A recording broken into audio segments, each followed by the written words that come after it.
যুক্তরাষ্ট্রের রাজধানী Washington DC অঞ্চলে ফেডারেল কর্মীর সংখ্যা নেমে গেছে গত ৩০ বছরের মধ্যে সর্বনিম্ন পর্যায়ে। নতুন পরিসংখ্যান অনুযায়ী কয়েক মাস ধরে চাকরি ছাঁটাই, বাই-আউট, আগাম পদত্যাগ এবং অবসরের কারণে সরকারি কর্মসংস্থান দ্রুত কমেছে।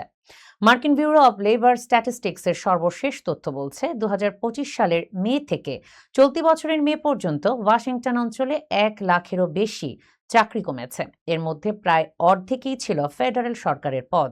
আর ২০২৫ সালের শুরু থেকে এ অঞ্চলে ফেডারেল কর্মসংস্থান কমেছে ৬৩,০০০-এরও বেশি। ট্রাম্প প্রশাসনের সরকারি আকার ও ব্যয় কমানোর উদ্যোগের অংশ হিসেবেই এসব পদ কমানো হচ্ছে। প্রশাসনের ধারণা, এর ফলে বছরে $৭ থেকে $10 বিলিয়ন পর্যন্ত বেতন ব্যয় কমানো সম্ভব হতে পারে। তবে অর্থনীতিবিদরা বলছেন, সরকারি কর্মীর সংখ্যা কমে যাওয়ায় স্থানীয় অর্থনীতিতেও এর প্রভাব পড়ছে। কারণ সরকারি কর্মীদের বেতন কমলে স্থানীয় ব্যবসা ও বাজারে অর্থের প্রবাহ কমে যায়।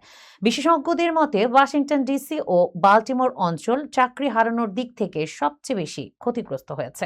তবে সরকারি ব্যয় কমানোর সুফল পেতে আরও সময় লাগতে পারে।